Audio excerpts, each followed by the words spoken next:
Welcome to the Bhagavata Podcast.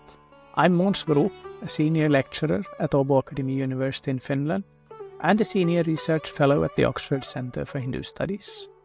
I'll be a host for this podcast inspired by the work of the Gaudiya Studies Research Project at the Oxford Centre for Hindu Studies. This podcast is a series of discussions on chapters of the Bhagavata Purana, a classic text of Vaishnava philosophy, sacred law, and profound ritual traditions. Thank you for joining us for the Bhagavata Podcast. Om Namo Bhagavate Vasudevaya. Welcome, Shaunaka Rishi, to the Bhagavata Podcast. Thank you. I'm so excited to have you back. You were on the very first episode, and now we've reached chapter 10. I hope I won't have to wait for as many chapters until I see you again, because everybody knows you as the director of the Oxford Centre for Hindu Studies, but people who know you a little bit know that you have immense depths to you, and not least when it comes to practical understanding of the scriptures. So I'm very much looking forward to what you will have to say about this chapter of the Bhagavata. That's very kind of you to say. Very kind of you to say. In the similar mood of mutual admiration, my practical application is nothing compared to your academic understanding, where you can actually read the Sanskrit text in its original and get the true flavor of the text. So hopefully between the two of us, we can churn this chapter and come out with something. Yes, let's see. Thank you. This is kind of a transition chapter in a sense. The previous chapter dealt with Bhishma on the battlefield, lying on his bed of arrows, and then, of course, in a very opposite way, Shaunaka Rishi asks Suta, what happens next? And then we hear that Yudhishthira takes over ruling the kingdom, having overcome his depression and anxiety over having caused the death of so many people. And I guess this is one of the things that we could speak about. We see Yudhishthira as this great monarch, this great righteous person, but he's also a person that is, in different ways, a troubled person. He has this famous penchant for playing, for gambling, but he also seems to be a person who tends to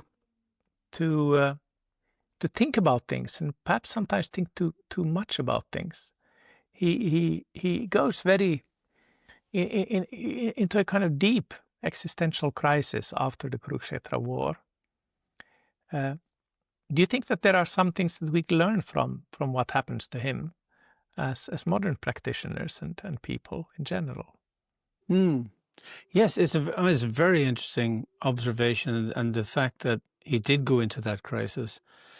And the two people who helped him, and it says this at the start of the chapter, are Bhishma Dev and Krishna himself.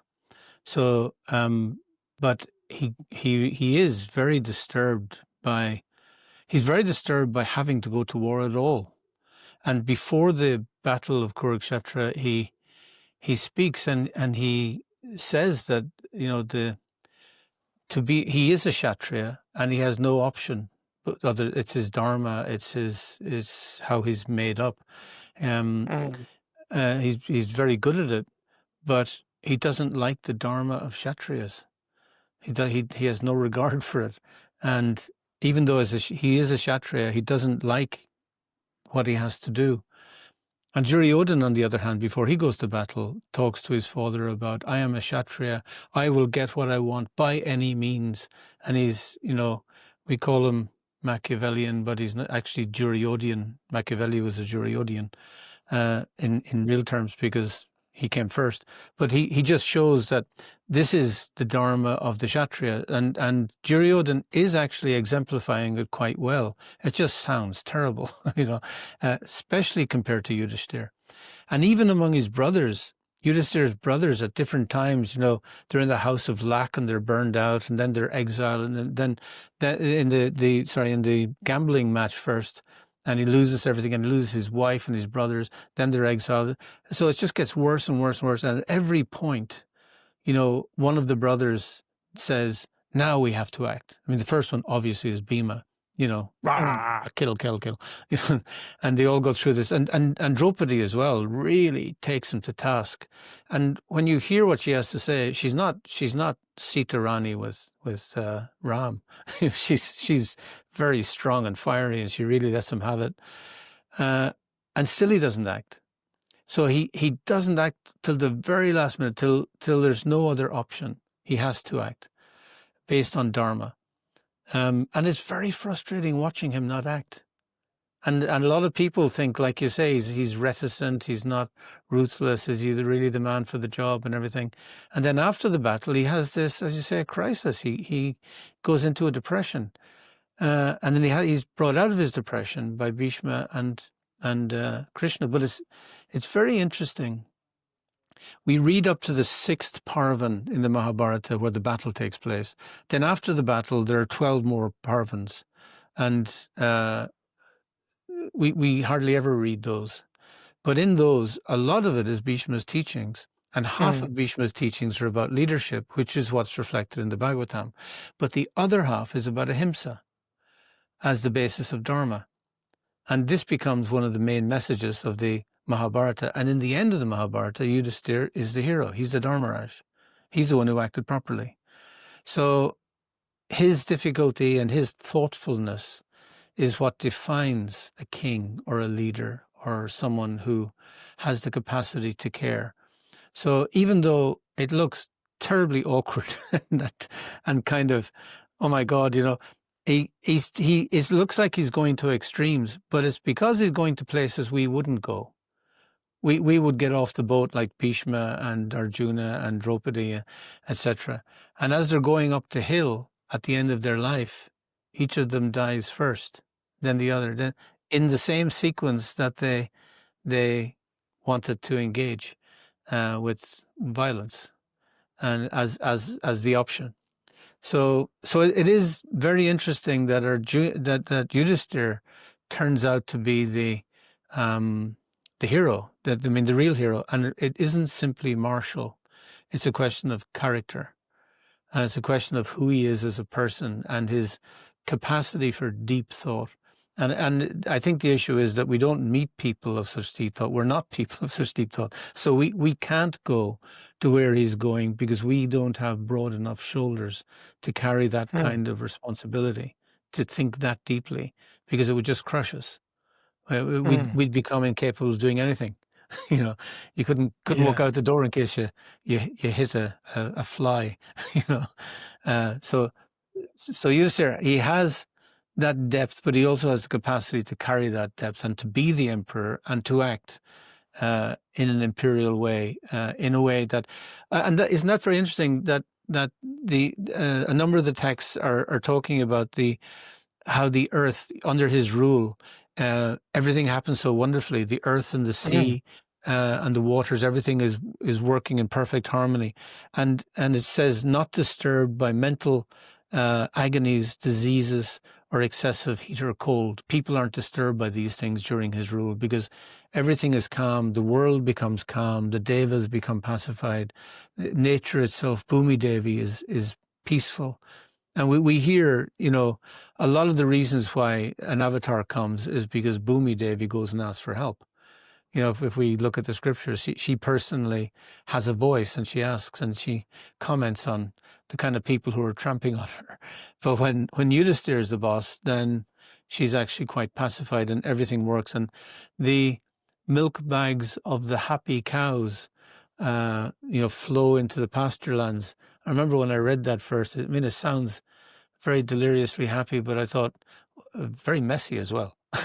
Just personal thing. Thank you. This is wonderful, and I really like this what you just said about Yudhishthira Maharaj, and how he it seems like he's almost escaping from the dharma of a kshatriya and wanting to be a brahmin or something like this. But then, of course, as we see in the beginning of this chapter, when he then eventually becomes the emperor of the whole world, he's also the perfect emperor, which is then illustrated by how nature reciprocates with him, and everything is there's kind of like a mini golden age going on.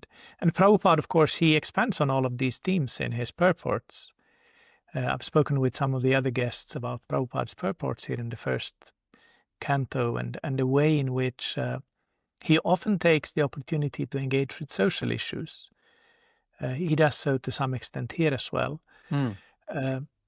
Do you think that this idea of the perfect leader kind of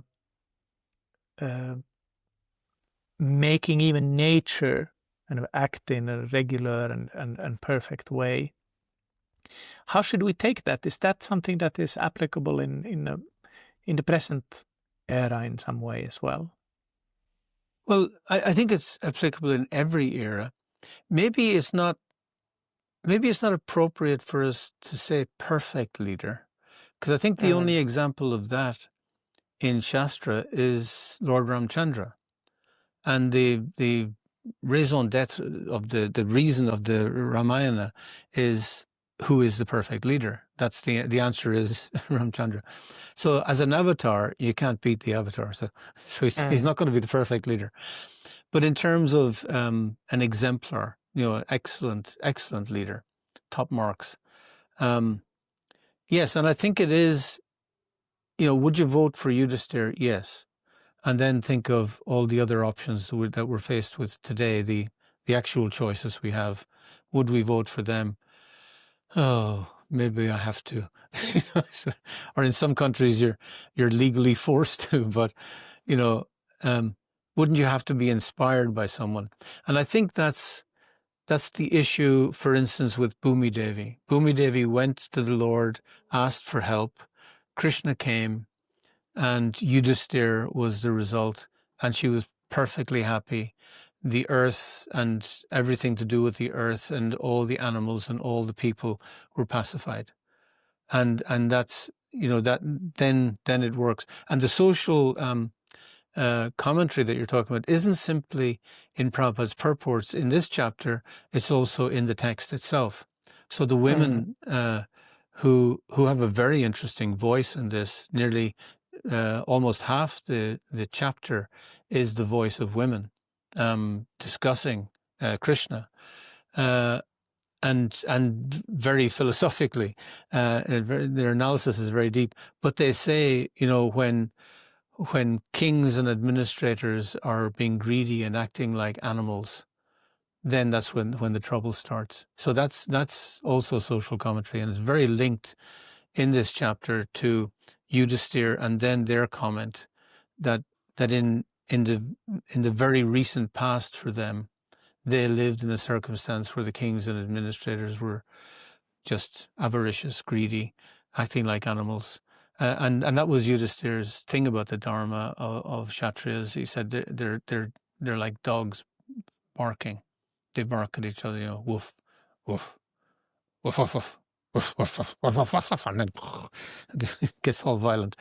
And so in his sense, it's the Dharma of dogs.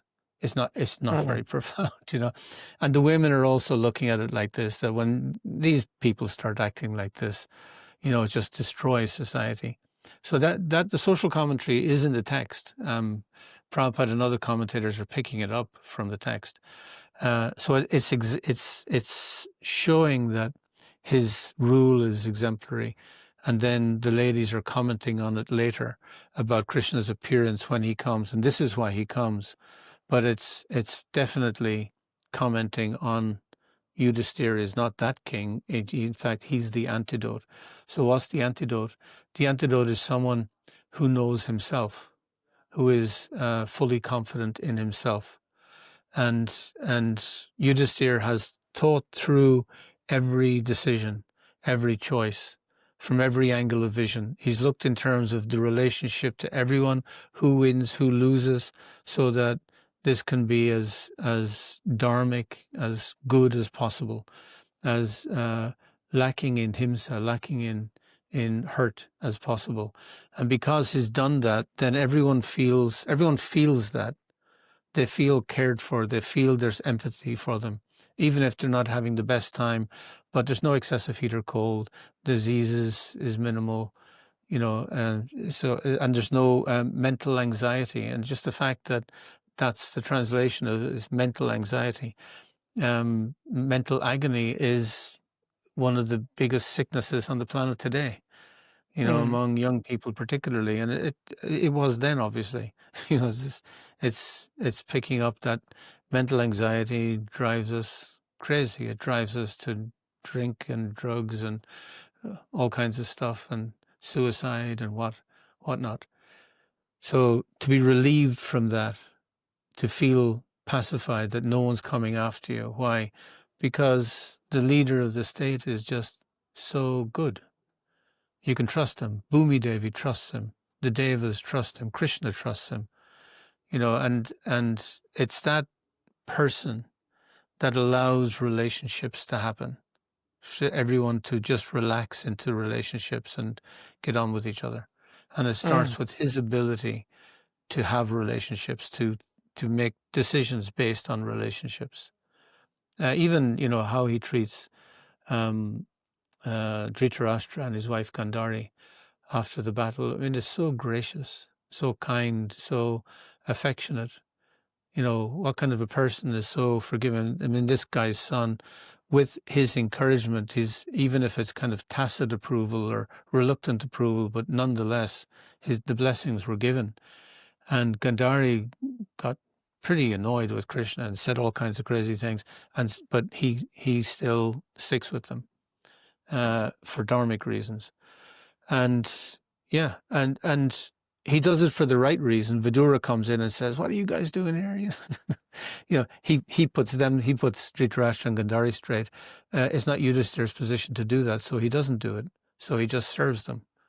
And that's just such excellent example. Just that's the person who he is. So when people see these examples of who he is and how he conducts himself in relation to other people, always properly, always appropriately. And isn't it interesting to see in this text? So when Krishna is leaving, he wants to leave. He stays because of the family, and particularly to please his sister, it says. So it's a very good normal relationship. It's all family, And then Krishna decides to leave, but what does he do? He goes to the king. He goes to Yudhishthira, and he bows at his feet. Well, this is God.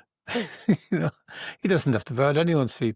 And he gets up, and Yudhishthira embraces him and gives him permission to leave. So Krishna's acting like this too. He's acting in character, with character, not disturbing the status quo. He did a lot of that in Vrindavan in his youth. He got it out of his system, obviously. But when he's acting as a prince, he acts so appropriately. And then the very last text of the chapter, interestingly, then it says that Krishna reached his destination, and like every night when he was traveling, he stopped to do the evening rites. And I'm thinking, what were these rites? Should we be doing these rites? What were the rites? But it's just that he had a sadhana, and every evening he did his sadhana. And in the purport it said rites/prayers. So just some idea of what was going on. Bhajans, puja, I don't know. But every evening there was some consideration. And it mentions it in the text that, again, Krishna is adhering to Dharma in that way, in his treatment of Yudhishthira, in his treatment of his family, and his proper kind of reciprocation of affection. And yet, when the ladies are speaking of him, they're saying that the benedictions that go to him are neither beneficial or non-beneficial, because he's the absolute. He doesn't need the benedictions. He accepts them, but he accepts them because he's acting in the human form. And when he's playing a part, he's playing the role of a human, but he does it so well, and it's so gracious and dignified, and everyone likes him because of it. So that's also a very, with Yudhishthira and with him, two people who are acting in a very dignified way. They knew how to act in society so that other people weren't put into any inconvenience. And this is one of the definitions of a gentleman or a lady, that you're someone who in your actions and your words never puts anyone else into inconvenience. You never inconvenience anyone. So and that means that they're constantly thinking about others. That's very nice, and in this way also you managed to summarize the whole chapter for us. This is what's going on in the chapter. So we can end here. No, let's not do that. I have a few more questions for you. You mentioned that there are very powerful women in this chapter. Krishna stays on in Hastinapura for, I think it was 5 months, to please his relatives and particularly his sister. And then when he leaves, he as you said, he bows to Yudhishthira. He takes his leave of everyone. But then we get a long interlude with the talk of the ladies of the city, the ladies who climb up on the roofs to see when Krishna and Balaram and all the others are leaving. And they have many interesting things to say about Krishna. You mentioned that their words, or the verses spoken by them, take up about half of the chapter. After that, we'll hear then about the journey that you already mentioned for us. What are they saying about Krishna, these ladies? Well, yeah. The first thing it says about the ladies in their talk is more attractive than the hymns of the Vedas. So as they begin to talk, then the text comments that their talk was more attractive to hear than the hymns of the Vedas. That was just very nice, a very nice thing to say. And it just helps us understand, we talk about the patriarchy, and I was talking to someone yesterday and they were talking to me about the patriarchy and all that kind of stuff. And yes, it may exist in some forms. I think we've politicized it a bit much, because we look at a chapter like this where most of the chapter is women's is the voice of the women, and how they describe Krishna and his appearance. So they start by describing him in the world and who he is. He's the supreme, and everything comes from him. And but then it ends up in great intimacy. So their talk really goes from the first canto to the 10th canto of the Bhagavatam. And it's just, in 20 verses, it kind of encapsulates the whole of the Bhagavatam. And it's very interesting that it's women who can get there very quickly. Because when they're talking on the philosophical side, but for them, their interest is his relationships. They get to relationships very quickly, as is the case with most women. They're the ones who build community, and they do it through relationships. So they're talking to each other, and what's interesting to them? What's interesting is how he treats his wives. That's interesting to them, and who his wives are.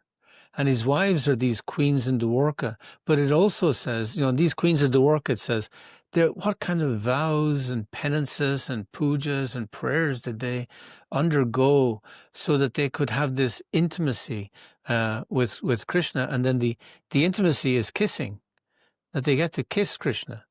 And then in the same sentence, and the residents of Vraj Bhumi as well. So it's put the wives of Dwarka and the gopis into one sentence. Now this is interesting for women because the wives are married, the others are girlfriends, and they're not making any distinction. They're validating both, not only validating but glorifying both, and thinking these wonderful women, what great thing. So they're not looking at it from a sociological perspective or from a kind of a cultural or a caste perspective or a perspective of social respectability. Because then you would start to comment and say, yes, well, there's the wives, they're the proper ones, and the other ones are, well, they're just girlfriends, obviously, so we can't take them seriously. And let's not talk about them. But no, they were saying, no, all of these women are so special. Why? Because they got they had such an intimate relationship with Krishna that they're just in awe of this. And I just thought, wow, so they got there really quickly from what sounded like, a good old plenary expansion and, the plenary portions, and the conversation starts like that. It starts like a philosophical analysis of God in the world and the manifestation, but it gets somewhere very interesting very quickly. So I was struck by that. Yes. What else struck me? In text 24, I thought particularly, I'll actually read it because, my dear friends, here is that very personality of God whose attractive and confidential pastimes are described in the confidential parts of the Vedic literature by his great devotees. It is he only who creates, maintains, and annihilates the material world and yet remains unaffected. That sounds like straight out of the Bhagavad Gita, a little synopsis of the Gita. Because in the Gita, of course, Krishna is saying, this is the king of knowledge, and now I'm going to tell you some more knowledge. Now I'm going to know some confidential knowledge, now more confidential knowledge, now most confidential knowledge. So he's opening up and revealing more and more as the chapters go on. And this is saying the same thing, that these pastimes are confidential and they're in the confidential part of the Vedas. So they're not usual. And it is he only who creates, maintains, annihilates the material world, and yet remains unaffected. I mean, it's just a synopsis of the Gita in many ways, the kind of philosophical basis of the Gita. And this idea of this being confidential and the wives and everyone having access to that confidentiality, it's all about relationship. And that's what's exemplified in the Gita. As Arjuna asks questions, Krishna answers the questions with a deeper knowledge. He reveals more. And that's just how the world works. That's how any relationship works. If you don't ask a question, it means you're not really interested. So no one's going to answer the question. No one's going to go further because you're just downloading then. So there has to be a tete-a-tete, this relationship going on. So if we have a relationship, if we're eager for a relationship, then we'll ask for it and then we'll get it. That's kind of what it's saying, It's saying it's confidential, and it's in the confidential part of the Vedas. So what's the confidential part? The part that talks about relationship. And relationships are difficult to talk about because they're personal. And unless you're in a relationship, you can't understand it. So how do you talk about it? So it's easy for us to be philosophical and conceptual, but it's much more difficult to look at relationships. And that's why, for instance, the Chaitanya Charitamrita is considered the highest text. Whereas you could look at it and say, well, it's only stories, really. I mean, the real heavy stuff, the heavy lifting is in the Bhagavatam. That's the real philosophy stuff. And that's true. But the CC is all about relationships. And that's why it's so, because there's a sweetness in it. And there's an understanding that unless you understand the primacy of relationship, you've missed the point. You've missed the philosophical point. All the philosophy just falls into nothing. So it's just very interesting in this chapter how these ladies, they understand the philosophical basis as described here, and then they get to love and even to the intimacy of kissing Krishna, which is obviously what they're interested in, which is fine. a very good interest. Yeah. Yeah, no, that's an excellent way of putting this. Um, Another thing which struck me in or I was struck by two things. One was how they often begin their verses by saying something like Sa Isha or Isha Vai, here indeed, or just here, or look here. Here is the absolute truth. This person here is God. So this kind of like direct presence of God that they are aware of. The other thing which I was struck by was you say that they speak about relationships and especially female relationships with God from the point of view of a very deep philosophy. But they also speak about these relationships with no sign of jealousy. Often when men portray women in novels and so on, women are portrayed as being intensely jealous of each other and always interested in backstabbing and like pointing out each other's flaws and things like that. That's kind of the view of the patriarchy of women. But there's nothing of that in these words here. They're just amazed by the fortune of these different women, of Dvaraka, of Vrindavan, and exulting in their joy. I found this to be extremely inspiring. Yeah, that's very interesting. I hadn't thought of it like that, and it goes to, I mean, maybe what further exemplifies that then is another verse that I really liked when I read it, and it maybe is proving your point. When they talk about these ladies, all the women glorified their lives by being in association with Krishna, despite their being without individuality or purity. And I thought, what does that mean? That's kind of, is it a backhanded compliment? They've glorified their lives despite the fact that they have no individuality or purity. But when you think of it, the 16,000 wives were rescued from Bhaumasura. So they had been kidnapped and they were prisoners. And by being with Bhaumasura, they became unmarriageable because no one knew if they had been molested or not. So no one was going to marry them.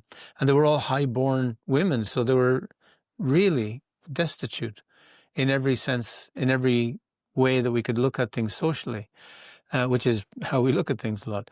But they're saying that despite that, and then also with the gopis are his girlfriends, in spite of the fact that no one wanted them to be there. Everyone wanted, no, be good, you're married, and people trying to keep Krishna and Radha apart, and all that. But at the same, and so we can make an issue about their purity, and people do, about the fact that they're unmarried and everything. But these people are saying that this is what glorified them, these women, and it's not simply jealousy. Then it's even beyond social convention, completely beyond social convention, that so many of these people have transgressed social convention, and Krishna accepted them and they accepted Krishna, and that's why they're glorifying them. They've glorified their lives because of that, and these women are glorifying them more. Because and the second half of that sentence is that Krishna was with them always. And, because of that, they have this bond with Krishna that's just incredible to see. So he accepted, it wasn't just that he accepted women, he accepted women who were unacceptable. And it wasn't an issue for him. It was just about love. They wanted the relationship with him, and he gave them the relationship beyond any material consideration, any social consideration, any political caste consideration, religious consideration. Krishna had no care. All he cared about was the yearning of their heart. That's all he cared about, of the gopis, of these ladies, and everyone else that he married. It was just the yearning of the heart is the only thing he responded to. And these ladies are recognizing that, but I hadn't thought of it like that. They're recognizing it so honestly, so open-heartedly. That's a very good observation. Yeah, that kind of makes sense. Yeah.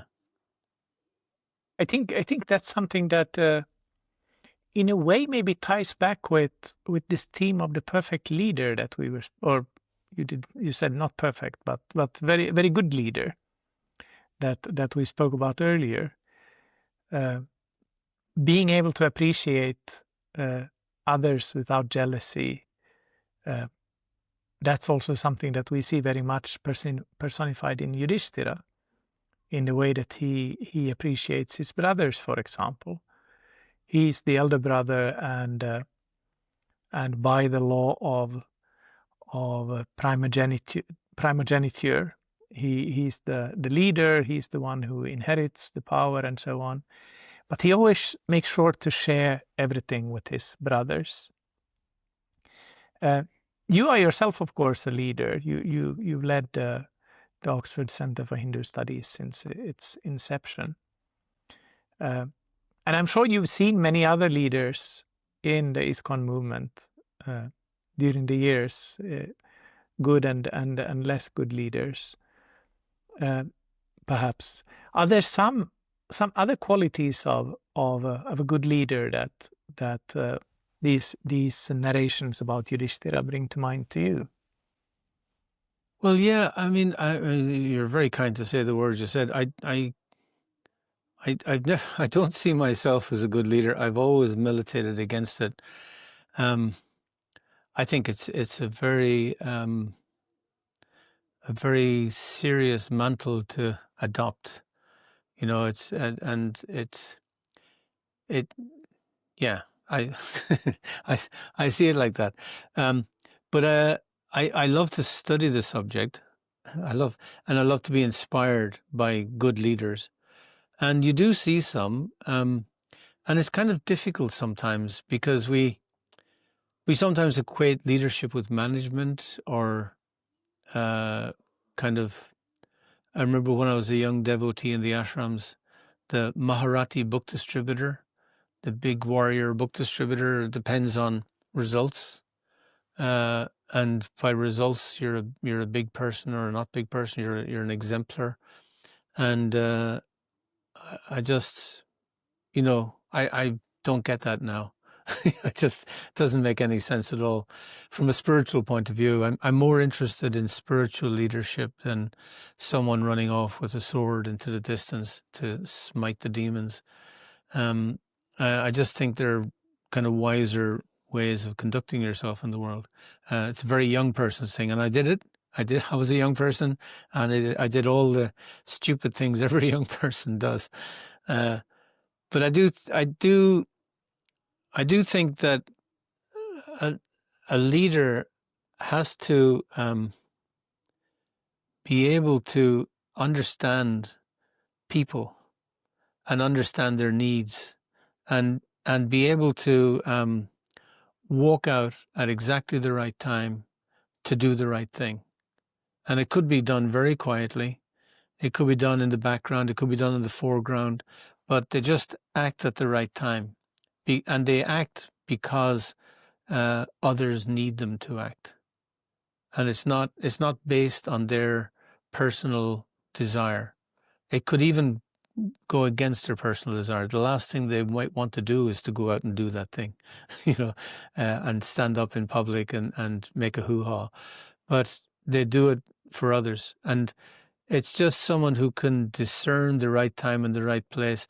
And the reason why they discern it is they see the right thing.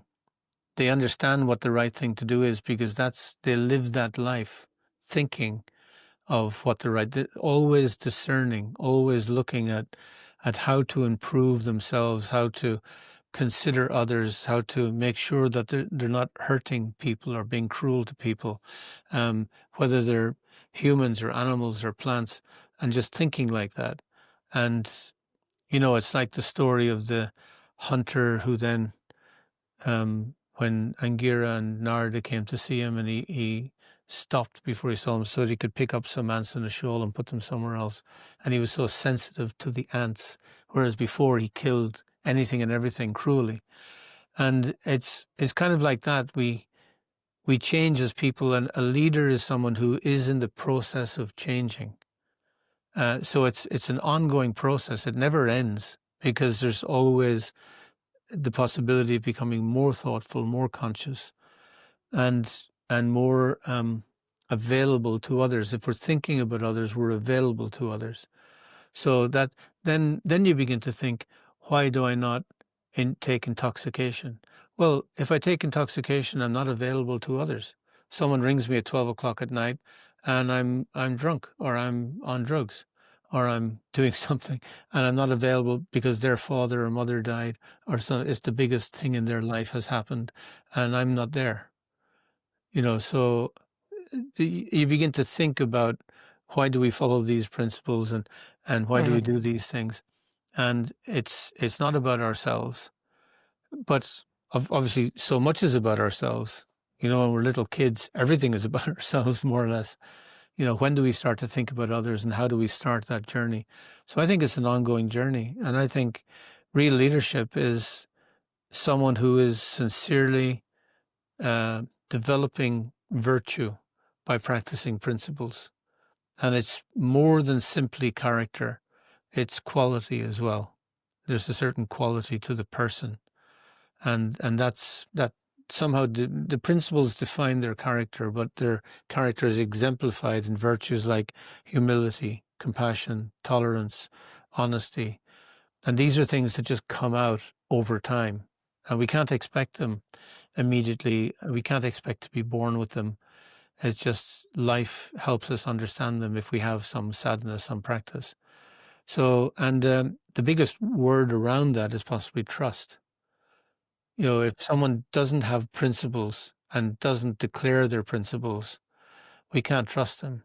And that's it's a problem I have with the current political, with the way the world works these days. We've secularized politics. We've secularized the public space to the extent that someone going for election, in their election poster, they have to airbrush out their religion and their philosophy of life and their worldview so that they can look more secular, more acceptable. But that may be the most passionate, important part of who they are. Therefore, who am I voting for? So Tony Blair and who's the Prime Minister of England, and George W. Bush, President of America, when they went to war in Iraq some decades ago, when they left office, both of them said their Christianity was a major part of the decision-making to go to war in Iraq. That was absolutely unaccountable for in the system. And that's just not healthy. That doesn't make any sense. So I just think the system we've set up, the way we've defined secular, has made a system where you can't trust people because they don't have the capacity to declare themselves fully. And if I don't understand what someone's principles are, how they're making executive decisions once they're in power, I can't vote for them. I can't get involved. It's too weird. So I think that level of trust, where you understand where someone is at and they declare themselves clearly. And I see, certain people in power these days who may seem reprehensible, but at least I know what their principles are. Or the fact, in some cases, at least I know they don't have any principles. And they declare it boldly, but they've declared it. And I can trust that. I can trust that I can't trust them. That's actually, I get that. So, and they're, booking the trend. I think that teaches us something about, we have a dysfunctional system because we've airbrushed out religion and worldview and philosophy and the passion of people. And it's creating an imbalance in society. It's a very unhealthy imbalance. And I think Maharaj Yudhishthira was crystal clear in his principles. His whole discussion with Bhishma, which set him up for the empire, which is how we started this chapter, his whole discussion was about leadership and about ahimsa. Ahimsa being the principle behind all Dharma, that you cause the least harm. And that's very instructive, and then that's the person Yudhishthira becomes. That becomes his so you know who he is, you know what his principles are, you know where he got them from, and then you can trust him. Why? Because you see him exemplifying, you see him practicing his principles. He's accountable to himself, and that's the only person he has to be accountable to for us to take him seriously. He respects himself, therefore we can respect him. And I think that's very powerful. So unless someone can declare their principles fully, it's very difficult to take them seriously, what to speak of trust them. So I think that's a major part of leadership, and we've shot ourselves in the foot. We've kind of crippled ourselves in the modern context, and I think we can address it, and I think we should address it, and we should balance this out. Now, conversations are starting where people are beginning to rethink how we define secularism, that we define it more holistically. I think that would just be common sense. But now we've kind of gone off the beaten track, I think, a little bit into a bit of a rant. But it is connected I with think we are allowed to do that. And I think that's one of the main points of this podcast, to see where the Bhagavatam can take us when we, as scholar practitioners, read the Bhagavatam today. It's often said that knowledge is born in not just by pouring knowledge from the teacher pouring the knowledge into the student, but knowledge is born in the meeting and in these kind of discussions. I was thinking about there's a great book on the Mahabharata and particularly on Yudhishthira by Alf Hiltebeitel, called The Education of the Dharma King, and focusing, of course, on Yudhishthira and how Yudhishthira becomes this personification of Dharma that he is here at the end of his story in the Mahabharata.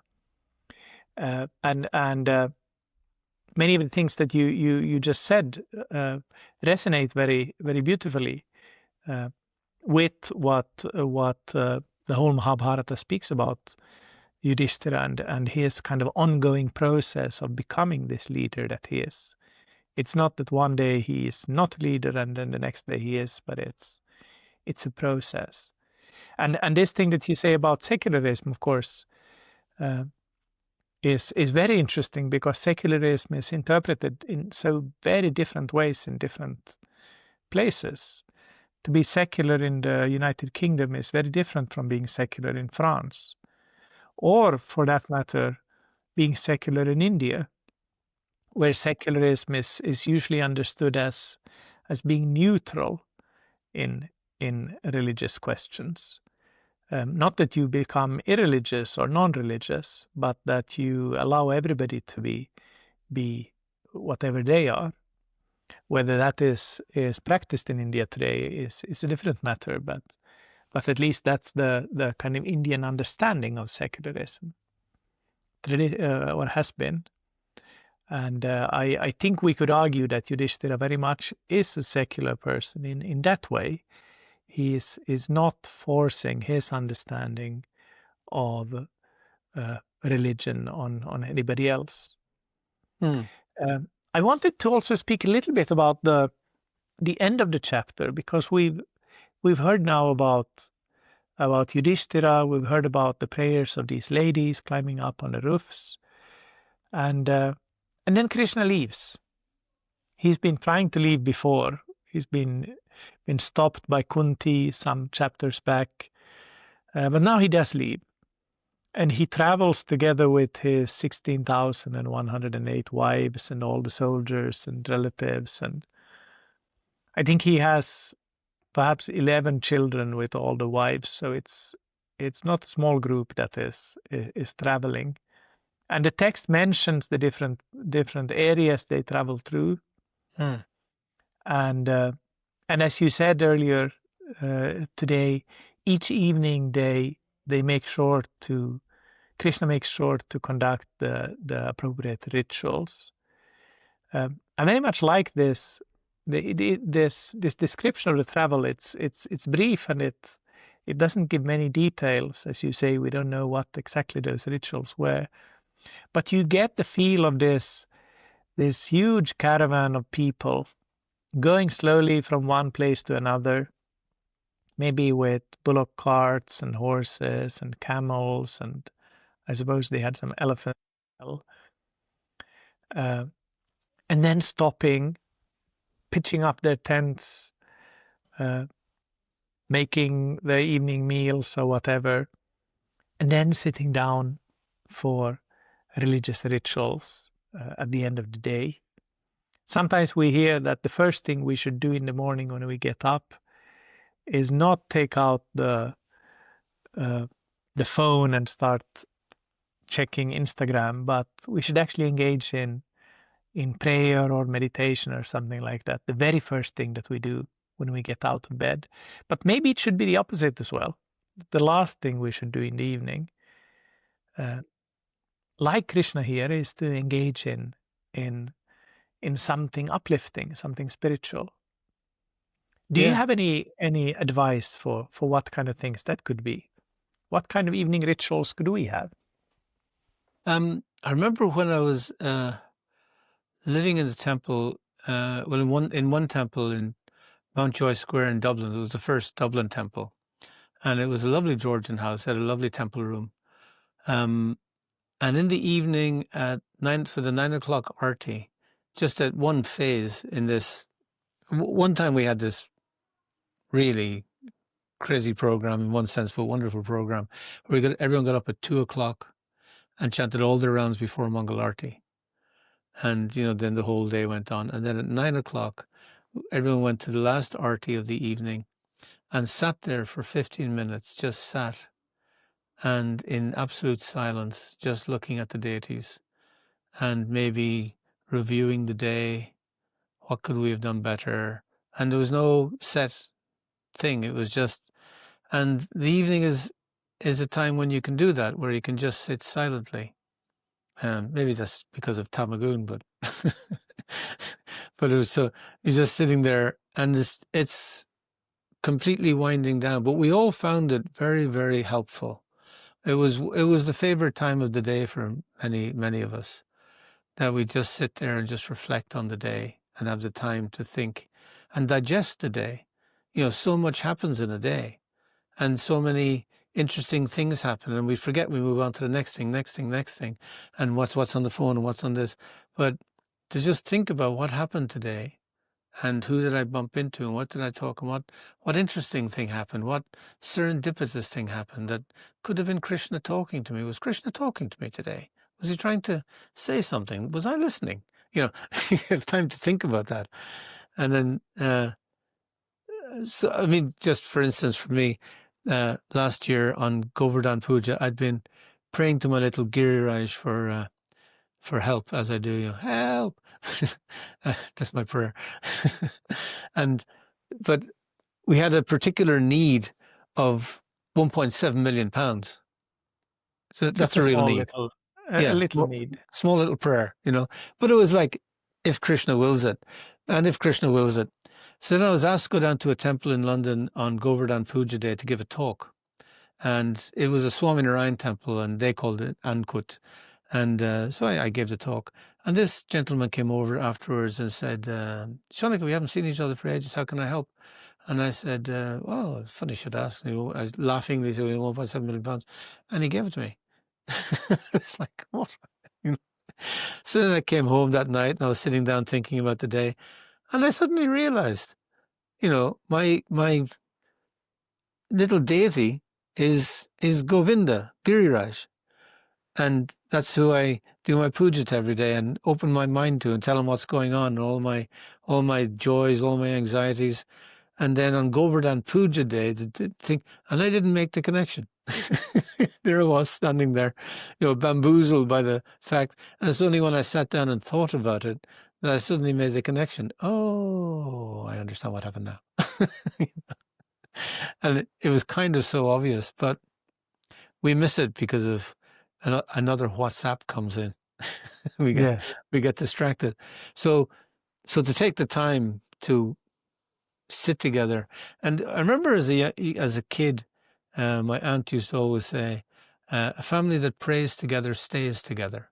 It used to be a little mantra that people used to say, because in the evening in Irish families, people would get around and say the rosary together, and that was, So, but it is like that. You can imagine Krishna with his whole caravan of family, and literally thousands of people, and then every evening everyone stops and sets up their little tents or wherever they're staying, and then all come together for whatever the rite was. But they came together was the big issue, and maybe that's kind of the function of religion. In one of the purports in this text, in this chapter, actually, Prabhupada says that religion is to purify us, to get us to the stage where we can go further. So it's to bring us together to think about God and spirituality and principles and character and just whatever will get us thinking how to get to the next stage, how to become more thoughtful and affectionate in our life and dealings. So that's, but one thing that I would draw us back to, when Krishna said again, like you say, he's been trying to get away for quite some time, and when he said it again, then the people, they couldn't tolerate the separation, the text says. And the reason why they couldn't tolerate the separation, it explains that even if you hear a little bit about Krishna, you become very attracted and you become very engaged. The devotees become very engaged with it. And then what of these people who slept with him and ate with him and played with him and laughed with him and joked with him and went for walks with him and went out riding with him, and they were so intimately connected? Then, think of them, how much more their attraction is. And then in the next verse, and so it says all that in the verse. I've paraphrased it, obviously. And it says, but what I thought was nice was, all their hearts were melting for him in the pot of attraction. And it's just the way they put it. So we talk about the melting pot. I think it's a phrase that came up about New York in the 1970s, that New York was a melting pot of cultures and societies and a social melting pot. But this is the melting pot of attraction. And there's this melting pot. Their hearts were melting for him in the pot of attraction, that they had this pot of attraction and it was melting their hearts. And it was just such a wonderful metaphor. I just thought, that's the state that they were in. That's what's drawing out all this conversation. That's what's drawing out the women's analysis. And like you say, their analysis wasn't what we think is the usual course of events. We think of, men do this and women do this, and it all sounds pretty terrible, and everyone laughs at each other. But then there's the good side as well, that when you're in this state of attraction to Krishna, then your analysis of the world is so generous, so kind, so broad-hearted and deep, that they can talk about each other. They can talk about other women like this, and it's not a material thing. It's a genuine appreciation for what they see as this is reality, and this is the reality they're experiencing. They're experiencing that attraction, and then they're thinking, what must they be feeling? How more glorified are they because of the depth of their attraction? So that was So that was just a little diversion back into the heart of the text, but but I just thought it was relevant. It struck me as something just very beautiful, just Yes, how it was described. definitely. And I very much appreciate your bringing this out, because another thing that we've been speaking about on this podcast is how in this first book or first canto of the Bhagavata, the whole text is actually is included, or we get these hints about Vrindavan Leela, about everything that's going to happen in the upcoming cantos. It's all found here in kind of a seed form. For those of you who don't know Shaunaka Rishi that well, he's not only a great leader, but also a person who appreciates stories and fun things to say. And I thought, I had just heard something recently. I thought I need to tell this to Shaunaka. Do you know what the difference between knowledge and wisdom is? No. Knowledge is knowing that a tomato is a fruit. And wisdom is to not put it in the fruit salad. So now you know the difference between knowledge and wisdom. And now everyone has heard their first academic joke. Yeah, I wonder if academic jokes beat dad jokes. Well, they're funny for academics. Thank you very much for agreeing to come back on the podcast. I hope to see you very soon again, Shaunaka. It's always a great pleasure to speak with you and just to be in your presence, even virtually like this. Oh, and with you, Bhrigu, very much, and with you. Wonderful. Thank you so much.